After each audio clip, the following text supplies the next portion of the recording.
මේකට යම්කිසි සම්බන්ධයක් තියෙනවා නම් ඇයි මේ පුරාවස්තුවක් හැටියට හරි දැන් එතන ඒ කැඩිච්ච බිදිච්ච ඒ කැලි ඒව හොයලා පුරාවස්තු දෙපාර්තමේන්තුවේ මේ ඒගොල්ලෝ මේ හෙළිදරව් කරලා තියෙන අර ලියකියවිලි වල කිසිම සඳහනක් නැහැ කියන ප්‍රශ්නය තියෙනවා. මේ තයියිට්ටි ප්‍රදේශයේදී ආසිය කරන මහජනයාගේ පරම්පරාවෙන් ඒගොල්ලන්ට අවුරුදු 300ක් 400ක් තිස්සේ අපිට ඔප්පු කරන්න පුළුවන් විදිය ඔප්පු තියෙන මහජනයාගේ ඉඩම් ටික. එතකොට ලාචම්ස් 20ක් කියලා ඉරිහාරය කඩලා එතන කෝවිලක් ඉදි කරන්න යන ප්‍රශ්නයක් නෙමෙයි මෙතන තියෙන්නේ. දැන් තයියිට්ටි කියන්නේ විශේෂ අවස්ථාවක්. දැන් වෙන තැන් තියනවද හින්දු ආගමික ස්ථානවල හරි බෞද්ධ සිද්ධාස්ථානවල හරි මේ විදිහේ ඉදිකිරීම් සිදු කරන අවස්ථාව. මේ වගේ ප්‍රශ්න තමයි දැන් උතුරු නැගෙනහිරේ දැන් ඇති වෙලා තියෙන්නේ. ඕක දැන් යුද්ධයෙන් පස්සේ ওই ආණ්ඩුව ගැසට් නිවේදනය කරලා තියෙනවා උතුරු නැගෙනහිරේ මේ ටැංක් කීපයක්. right it's about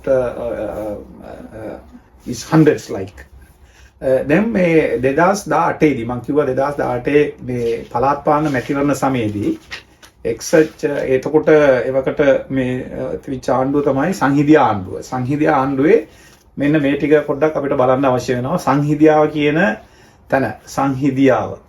right A caption එක යටතේ ආගමික සහ තිරසාර සංවර්ධනය කියන මාතෘකාව යටතේ උතුරු නැගෙනහිර වෙහෙර විහාර 1000ක් ඉදිකිරීම සඳහා රුපියල් මිලියන 500ක මුදලක් වෙන් කර තිබේ.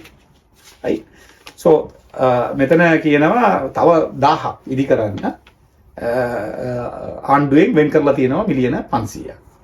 එතකොට දැන් ওই සිරිල් මැතිව්ගේ කාලේ ඉඳලම එයා හඳුන්වලා දීලා තියෙනවා කියලා කියනවා 200කටත් වැඩි සිද්ධාස්ථානයෙන් දැන් උතුරු නැගෙනහිරේ තියෙනවායි බෞද්ධ සිද්ධාස්ථානයෙන් ඒව නැවත ඉදි කර ඒවට මේ මාර්ගය සලසා දෙන්න ඕනේ කියලා. නමුත් දැන් ওই වෙඩකනාරි කියලා කියනවා වවුනියාවේ. ඒ නඩුවේදී මම පෙනී හිටන තියෙනවා. ඒකට අදාළ මේ ගොනුව ලිපි ගොනුව මං ගාව තියෙනවා. මේට අදාළ ඒව මේකේ තියෙනවා අපටත් ඉතිහාසයේ තිස්සේ මේ ලියකියවිලි ડોකියුමන්ට්ස් ඔක්කොම පෙන්නලා මේක පුළුවන් ඔප්පු කරන්න. දැන් යම්කිසි මේ ඒ කියන්නේ Hindu ආගමික පිළිපදින බැතිමතුන් ගිහිල්ලා ඒ පූජාව පරම්පරාවෙන් කරගෙන ඇවිල්ලා කියන ඒක ඔප්පු කරන්න පුළුවන්. ඒ වගේම ඒකෝක ඇවිල්ලා නෙඩින්ගනි වවුනියාව. ඊට පස්සේ ඇවිල්ලා ඉලුවත් කුරුන්දූරු මලයි කියලා කියන්නේ තව මුලතිව් කුමුල මොනේ කියන තැනක. ඒකට මම හිතන්නේ දැන් වැදගත් වෙනවා මෙන්න මේක. This is one of the ancient report of ලංකාවේ මේ ප්‍රාවස්තු දෙපාර්තමේන්තුව හැදුවේ 1892 දී. ෆස්ට් කමිෂනර් ඇවිල්ලා HCP Bell. HCP Bell කෙනෙක්ගේ Archaeological Survey of Ceylon, North Central and Northern Provinces කියලා දැන් මේකේ ওই ප්‍රශ්න වලට අදාළ තැන් වලට එයා විසින් හොයාගත්තු එවිඩන්ස් ටික රිපෝට් කරලා තියෙනවා. ඒ වගේ ඉදිකිරීම් සිදු කරන අවස්ථාවල් තියෙනවා. ඒක තමයි මම හිතන්නේ දැනට තියෙන ප්‍රශ්නය. දැන් උතුරු නැගෙනහිර හැරෙන්න පොළොන්නරුව නැත්තම් ওই ඉතිහාසයේ ගත වෙච්ච දිස්ත්‍රික්ක දිහා බැලුවොත් එහෙම අපිට පේනවා අනුරාධපුර නැත්තම් නුවර වගේ දිස්ත්‍රික් වල පුරාවස්තුව කියලා කියන ඒවා ඇවිල්ලා ආරක්ෂා කිරීමට ඒ පනත යටතේ ඒගොල්ලෝ කටයුතු අරන් තියෙනවා. අපි ওই අනුරාධපුරේ අර ප්‍රාදන මේ වලට ගියොත් එහෙම අපිට ආනන්දව දකින්න ලැබෙනවා මිනිස්සු ගිහිල්ලා සංසාර මේ කියන්නේ ටුවරිසම් කට්ටියකින් ඒව ටිකක් බැලලා කරලා බැඳලා කරලා එනවා. නමුත් එහෙදී අලුතෙන් ඉදිකිරීමක් වෙන්නේ නැහැ. ඉදිකිරීම ඒ පනතින්ම තහනම් කරලා තියෙනවා. ඒව ඩැමේජ් කරන්න බෑ, ඩිස්ට්‍රක්ෂන් කරන්න බෑ. තව අලුතෙන් එතන ව්‍යුහාත්මක වෙනස් කිරීම කරන්න බෑ කියන ඒවා පනතින්ම පනවල තියෙන මේ කොන්දේසි ටික. එතකොට උතුරු නැගෙනහිර හැරෙන්න වෙන තැන්වල මේව වෙන්නේ නැහැ. අලුතෙන් ඉදි වෙන්නේ නැහැ. ඔබ කියන තර්කය තමයි ඒ කියන්නේ ඓතිහාසික තිස්ස විහාරය නම් ඒකේ අලුතෙන් ඉදිකිරීම කරන්න බෑ. that is exactly that's what I'm saying. I think එතන දැන් මම අර පුරාවස්තු මේ ලිස්ට් එකක් තියෙනවනේ. ඒ ලිස්ට් එක පුරාවස්තු දෙපාර්තමේන්තුවේම මේ එළියට දාපු මේ ලිස්ට් එකක්. එතකොට ඒ ලිස්ට් එකේනොත් නෑ ඔය මේ තිස්ස රජමහා විහාරය කියලා ඔයගොල්ලෝ හඳුනන පුරාවස්තු සම්බන්ධ මේ දේවල්. නමුත් ඒකේ දකින්නට නෑ.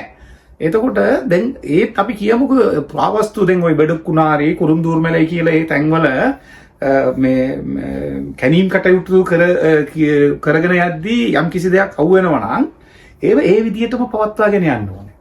ඒව අලුතෙන් එතන අපි කියමුකෝ හින්දු කෝවිලක් මතු උනායි කියලා ඒක කඩලා හිටන් එතන ආයෙ හින්දු කෝවිලක් හදන එක නෙමෙයි නීතිය.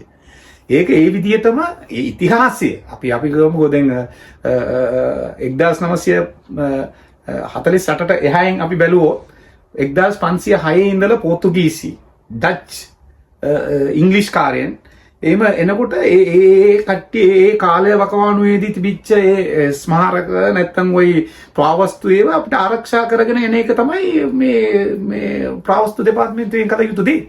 නමුත් මෙතන ඇවිල්ලා වෙන්නේ උතුරල එහෙනේ ඕනකමින් ওই මේ දැන් අර ගැසට් නිවේදනයක් හරහා අලුතෙන් ටැන්ක් ටිකක් නම් කරලා එතනින් කුරුන්දුර්මලේ ගත්තොත් එහෙම අලුතෙන් නීතියෙන් තහනම් මගේම බැච්මේට් කෙනෙක් තමයි සරවණ රාජා කියලා අර මුලතිව් නීතිපතිවරයා. එයා දැන් රටේ නෑ.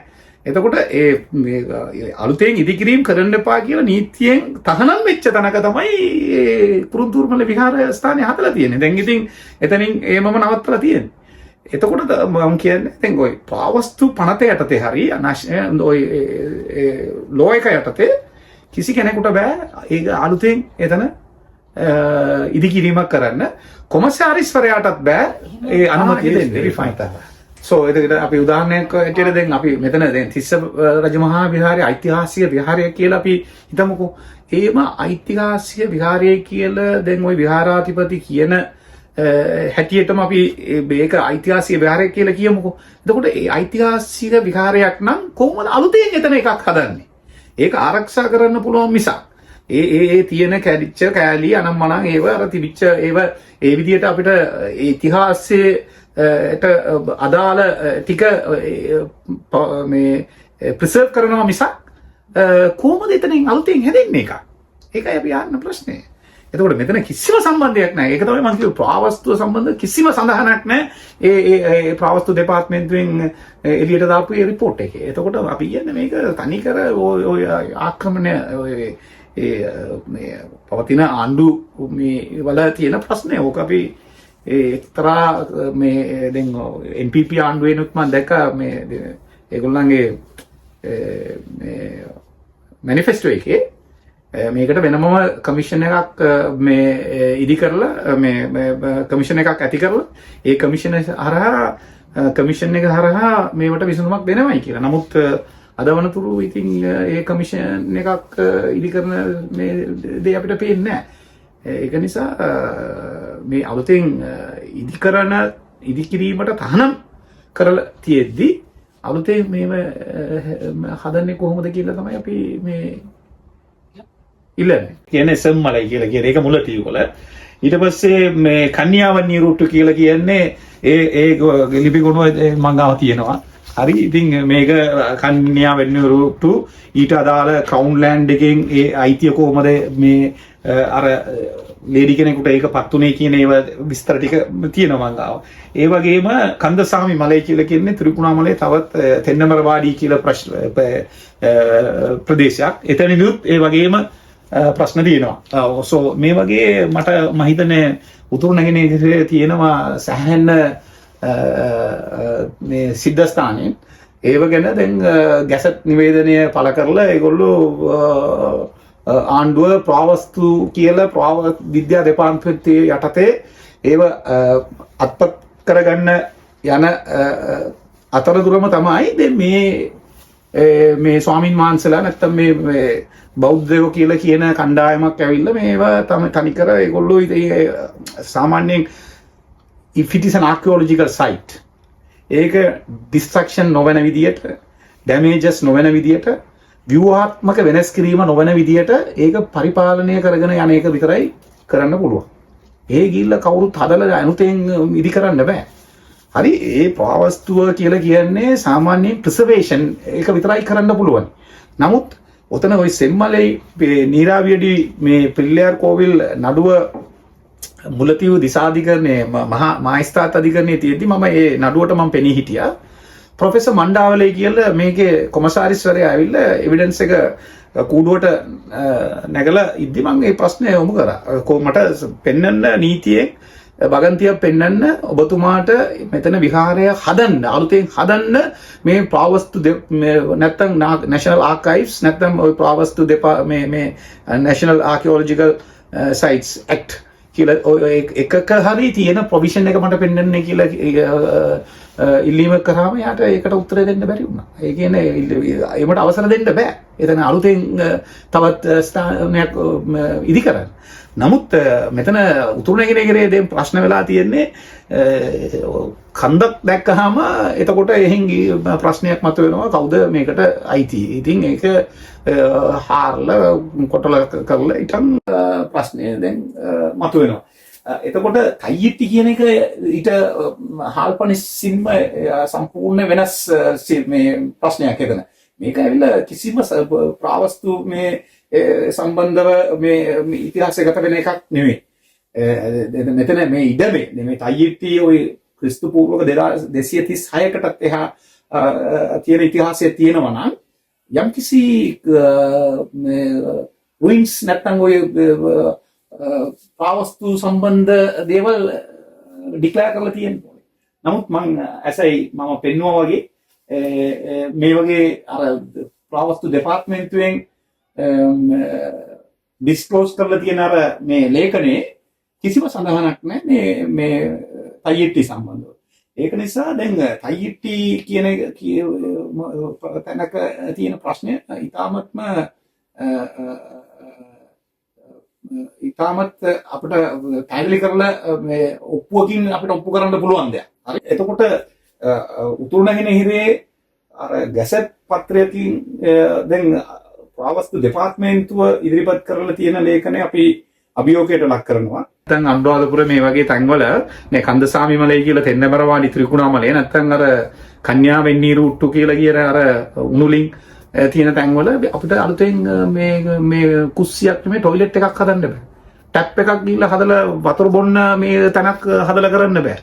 එතකොට එහෙම තියෙද්දි දැන් මේක ඓතිහාසික තිස්ස විහරණ කොහොමද මේ වගේ මේ ඊයේ පෙරගත් එකක් අර මේ මඩමක් විවෘත කරලා දිනවා. ඒක කොහොමද හදන්නේ? ඒක තමයි අපි කියන්නේ දකුණට එක නීතියක් උතුරට එක නීතියක් වෙන්න බෑ. එකම රටක් නම් එකම නීතියක් තියෙන්න ඕනේ. උතුරටත් එකයි දකුණටත් එකයි.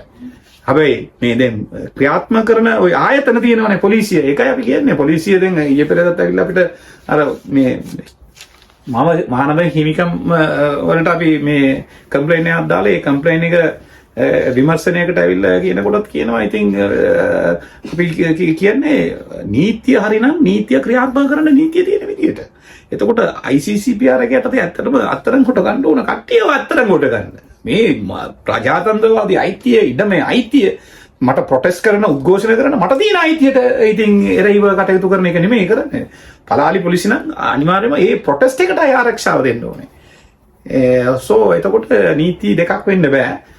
ඒක නිසාම තමයි අපිට පොඩි දැන් මට මේ ගෙදර පොඩි මේ කාමරයක් හරි හදන්න වැලි ගොඩ දාලා තියෙනවා නම් මානකර සභාවෙන් එනවා. අලුතෙන් ඕගොල්ලෝ මොනවද කරන්නේ කියලා බලන්න කරන්නේ. ඉතින් මේදී ඒ දේවල් වෙන්නේ නැහැ. ඒකයි අපි කියන්නේ නීතිය හරියට ක්‍රියාත්මක කරන්නේ කියලා. සමහර දවස්වල ඕකට එනවා. මේ දකුණේ ඉඳන් අහිංසක මිනිස්සු අපි කලින් ඕක පටන් ගත්ත දවස්වල අපි දෙමළ ගෝසාමන් ටික දාගෙන දෙමළෙන් තමයි ඕක කරගෙන හිටියේ. නමුත් පස්සේ කාලයක් යනකොට අපි සිංහල ටිකක් කතා කරන ටිකක් පුරුදු වෙලා ඉතුරුෙන් එන ওই බස් ටික අපි නවත්තලා ඒගොල්ලන්ට පැහැදිලි කරලා දීලා බස් කීපයක් අපෝ හැරලා ගිහින් තියෙනවා. ඉතින් මොකද මෙතන මේ හැමදාම අවුරුත් යන්නේ ඒක තැනකට මේ කියන්නේ ආගමික සිද්ධාසනයකට යන්නේ තමන්ට තියෙන ප්‍රශ්න ඒකට යොමු කරලා යම් කිසි මේ පීස් මයින්ඩ් එකකට නේ යන්නේ එතනට. නමුත් දේවගේ උද්ඝෝෂණයක් කරනකොට ඒගොල්ලෝ ඇවිල්ලා අහනවා අපිත් මොකද මෙතන තියෙන ප්‍රශ්නේ කියලා. එතකොට අපි ඔක්කොම පෙන්නලා ඉතින් කියනවා දැන් මේක ඕගොල්ලෝ ඇවිල්ලා වන්දනා කරන්න ඇදලා කරලා යන්න. නමුත් මේක දකුණට ගිහින් කියන්න දැන් මේ අහිංසක මිනිස්සුන්ගේ ඉඩම් වල තමයි මේක ඉදි කරලා තියෙන්නේ කියන්නේ. රජයෙන් මේ සම්බන්ධයෙන් යම්කිසි ප්‍රතිචාරයක් දක්වලා තියෙනවද මේ වෙනකම්? බෞද්ධ ශාසන ඇමතිතුමා ඔබට මැදිහත් වෙලා ඒ ඉඩම් අයිතිකාරයන් හම්බ වෙලා ඔප්පු ටික ඒගොල්ලන්ගෙන් බාරගත්තා. ඒ වගේම දැන් මම දැක්කා පත්තරවල පළවලා තියෙන නිවුස් එකක්. ඒගොල්ලෝ තවත් මේ අනිත් පැත්තේ ওই විහාර විපතිගෙනුත් අහලා තියෙනවා ඒ අදාළ අයිති තහවුරු කිරීම සඳහා වූ පියකෙවල ටික දෙන්නේ කියලා. නමුත් මෙතන කතා කර ඉන්න වෙලාවක් නැහැ. මේ ඉඩම සම්පූර්ණයෙන්ම බලයෙන් කිසිම කියන්නේ ඉඩම් අත්පත් කරගැනීමේ පනත යටතේ මේක අත්පත් කරගෙන නැහැ. පාවස්තු දෙපාර්තමේන්තුවෙන් නැත්තම් පාවස්තුවක් හැටියට මේක සඳහන් වෙලා නැහැ. ඒ වගේම තමයි තව තනි අයිතිය ඔප්පු කරන්න පුළුවන් විදි එකක් නැහැ එතන. එහෙමනම් එතකොට නීතියෙන් කරන්න පුළුවන් දේ කරලා ඉතින් නැවත මේ මිනිස්සුන්ගේ අතට මේ ඉඩම් ටික පත් කරන එක තමයි මෙතන විසඳුම. අපි කියන්නේ කවදාවත් මේක මේ විහාරස්ථානයක් කියලා එකක් ඉදි කරලා තියෙනවා. ඒක කඩලා අපි සුම් කරනවා කියන වචනයක් අපි කියන්නේ නැහැ. නමුත් මේ හදපු කට්ටියට පුළුවන් නීති විරෝධී මේ ඉදිකිරීමක් කරලා තියෙනවා. ඒවට නීතිය තියෙනවා. ඒ නීතිය ක්‍රියාත්මක විය යුතුයි.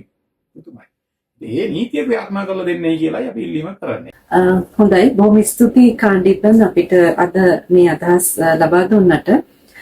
අපි හිතනවා වීඩියෝ එකෙන් ප්‍රධාන ධාරාවේ මාධ්‍යවල සහ විශේෂයෙන්ම සිංහල භාෂාවෙන් සමාජ මාධ්‍යවල පළ වෙන තොරතුරු වලට එහා ගිය දෙයක් ඔබ දැනගන්න ඇති කියලා. අවධි කණ්ඩායම විදිහට අපි බලාපොරොත්තු වෙනවා මේ වගේ සාමාන්‍යයෙන් ඔබට අහන්නට දකින්නට නොලැබෙන සිද්ධි පිළිබඳව ප්‍රශ්න පිළිබඳව විශේෂයෙන්ම ලංකාවේ පීඩිත ජනතාවගේ ප්‍රශ්න සහ ප්‍රධාන ධාරාවේ මාධ්‍ය වලින් යටපත් වෙන හඬවල් ඔබට අරන් ඉන්න. බොහොම ස්තුතියි. සුබ දවසක්.